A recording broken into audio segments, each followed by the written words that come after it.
তুমি ভেঙে পড়েছ সেটা কাউকে বুঝতে দিও না, তাহলে সে তোমায় আবার ভেঙে দিয়ে যাবে। চায়ের কাপে ভেজানো বিস্কুটটিও বলে দেয়, কারোর প্রতি বেশি ডুবলে নিজেকেই ভেঙে পড়তে হয়। প্রত্যেককে বিশ্বাস করা বিপজ্জনক, কিন্তু কাউকে বিশ্বাস না করা আরও বেশি বিপজ্জনক। পৃথিবীতে বড় ওষুধ হলো হাসি, আর বড় সম্পদ হলো বুদ্ধি, এবং শক্তিশালী হাতিয়ার হলো ধৈর্য। উত্তম সুরক্ষা হলো বিশ্বাস। মেধাবী হয়ে গর্ব করার কিছুই নেই, শয়তানও কিন্তু মেধাবী হয়। মনুষ্যত্ব ও সততা না থাকলে সে মেধা ঘৃণিত। যতই উপকার করো মানুষ ভুলে যাবেই, কিন্তু ভুল করে একটু ক্ষতি করে দেখো, আজীবন মনে রাখবে। এই পৃথিবীতে সবচেয়ে বড় অভিনেতা হলো সে, যে তার দুঃখ কষ্টগুলোকে লুকিয়ে মানুষের সামনে হাসতে জানে। মানসিক আঘাতের কোনো চিহ্ন দেখা যায় না বলেই মানুষ তার অন্তরের শত যন্ত্রণা লুকিয়ে হাসতে পারে। কাউকে কাঁদানোর আগে মাথায় রাখবেন, চোখের জল কিন্তু অভিশাপ দেয়। ভুল না করলে সফলতা আসে না, কিন্তু একই ভুল বারবার করলে সাফল্য অধরাই থেকে যায়। গরিব স্বামীর কাছে মেয়েরা চায় টাকা, আর বড়লোক স্বামীর কাছে মেয়েরা চায় সুখ।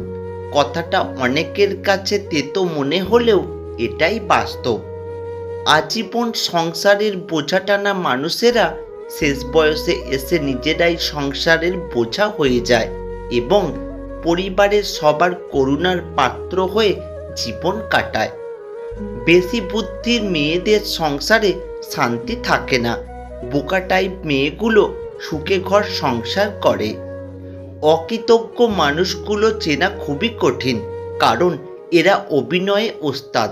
প্রয়োজনে পা ধরতে পারে, আবার সেরে গেলে বুকে ছুরি বসাতেও দ্বিধা করে না। স্ত্রীকে ঘরের কাজে সাহায্য করলে স্বামীর ব্যক্তিত্ব ক্ষুণ্ণ হয় না, বরং দুজনের মধ্যে আন্তরিকতা বৃদ্ধি পায়। লুঙ্গিতে আগুন লাগলে যেমন খুললেও বিপদ আর না খুললেও বিপদ, সমাজে কিছু মানুষ আছে যাদের সাথে সম্পর্ক রাখলেও বিপদ আর না রাখলেও বিপদ।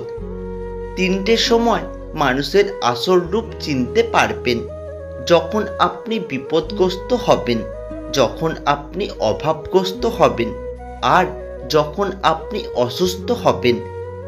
অল্প জ্ঞানী লাফায় বেশি, মধ্যজ্ঞানী চুপ, পূর্ণ জ্ঞানীর বিনয় বেশি, শান্ত তাহার রূপ। পৃথিবীতে দুই ধরনের মানুষ বেশি অসহায়: এক, রূপ ছাড়া নারী, আর দুই, টাকা ছাড়া পুরুষ। চুপচাপ শান্ত মানুষেরা তখনই প্রাণ খুলে কথা বলে ওঠে যখন তারা সঠিক মানুষের দেখা পায়। স্বামী যেমন অর্থ উপার্জন করতে বাইরে শ্রম দেন, একজন স্ত্রী তার সন্তান পরিবার সামলাতে কষ্ট কম করেন না। ধনী ছেলের স্ত্রী হওয়াটা কোনো ভাগ্যের ব্যাপার নয়, একজন সৎ চরিত্রবান জীবনসঙ্গী পাওয়াটাই ভাগ্যের ব্যাপার।